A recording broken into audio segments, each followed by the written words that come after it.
No job quite like being a social media admin of a sporting team.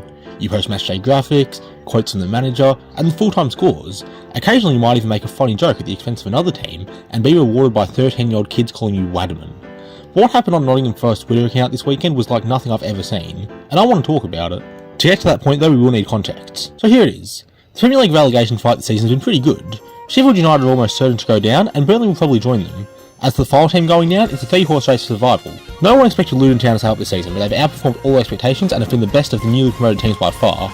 But despite that, they still found themselves in 18th after a 5-1 loss to Man City, with 25 points after 33 games played. After finally getting back into the Premier League after a 23-year drought, Nottingham Forest managed to stay up last season. However, many tipped them to suffer second season syndrome, and they were right. Forest sacked Steve Cooper after 17 games and appointed Nuno Espirito Santo, but it hasn't made them that much better. Nonetheless, they were currently out of the drop zone by a whisker, with 26 points after 33 games, and the last team to for the drop was Everton.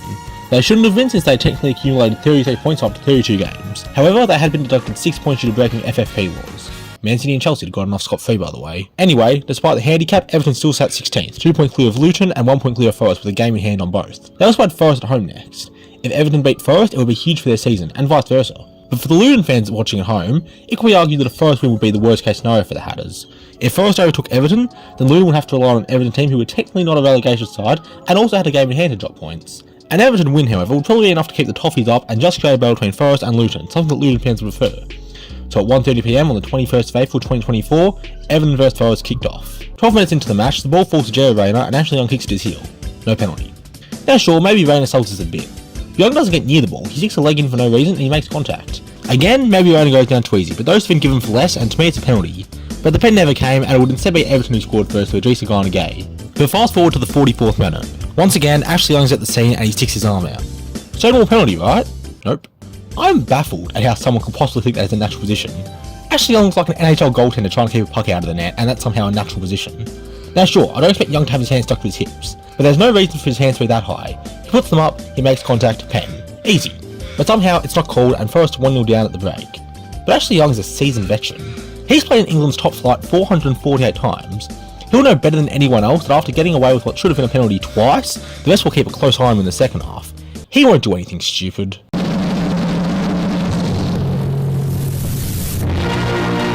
in the life of a true Brexit geezer.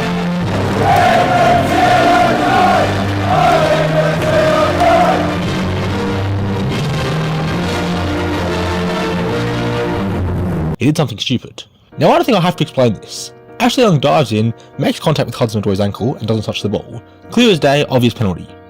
It wasn't given. Anyway, Jack Harrison ended up scoring for Everton and the Toffees won 2-0. It was a huge win for Everton as it now becomes hard to imagine them getting relegated. But for Forest fans, that hurt. It was a huge 6-pointer and it didn't go their way, when it honestly should have. With nothing else to do, Forest accepted defeat, shut up, and focused on the next game. Or Nottingham Forest have tweeted this: 3 extremely poor decisions, 3 penalties not given, which we cannot accept, simply cannot accept.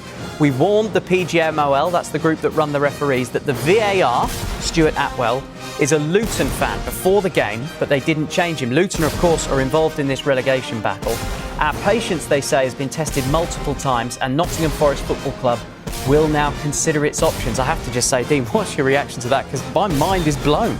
Comes in, gives one with his volley cross, back goes to Hudson-Odoi, and was that handball by Ashley Young?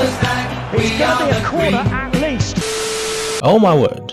The game was barely over, and Forest admin had done something that rarely any club, and certainly no social media admin directly, had ever done. They had called out the PGMOL. When this tweet hit the timeline, Twitter broke.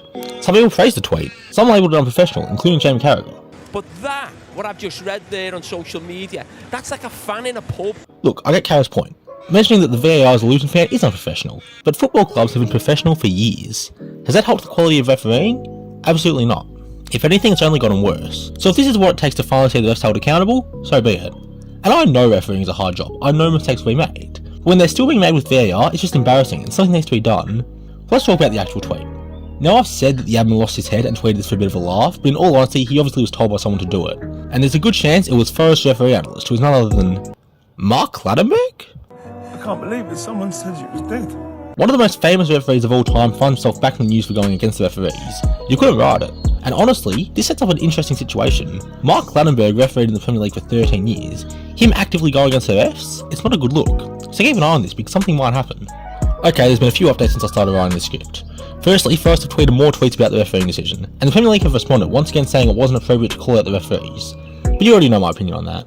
Also, Gary Neville said that Forest's tweet was like a mafia gang statement, and he's now getting sued. But let's go back to Twitter for a second, because over on Twitter, a fair bit has happened. Firstly, after beating West Ham 5-2, Crystal Palace tweeted, 5 extremely good goals, 2 goals conceded which we simply have to accept. CPFC will now enjoy their Sunday. Nice. But Crystal Palace don't win the award of being the biggest shithouse. That would be Ashley Simon Young. Oh, Ashley Young. This is a man who simply does not give a single fuck. And why would he? He's 38. He's probably got a job at Man United's youth academy or as a pundit on TalkSport lined up when this is all said and done. Anything else that happens at this point in his playing career is just a bonus, and he knows it. I was listening to his post-match interview. Ashley, you're always very honest, and I know you were involved in a few of the penalty shouts, I think 3 of the 4. How many of them do you think were right and were wrong? All of them were right. Even the last one? I mean, look, most are saying that the one on Callum Hudson-Odoi, you're sure that you got a touch on the ball, that was the right decision? None of them were given, were they? But come on, what's that face saying? It's saying none of them were given. Yeah.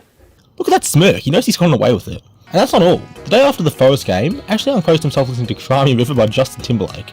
Once again, he just does not care. And it's really funny. I wonder if Forest fans feel the same way. Shut the fuck up, Shez. I have to get a BN subscription next year because of this shite. Oh, but I think that's all we have time for today, so tell me what you think down below. Do you think Forest will stay up? Will they get fined for their comments? Will Mark Clanenberg keep his job? And will Gary Neville get hit with a lawsuit? You can follow me on Twitter and TikTok, and follow the podcast along with Tim. Sure, it's inactive right now, but I'll pick it up again soon, I promise. He might even tell me to shut up again. But make sure to like and subscribe, have a great day, and I'll see you next time.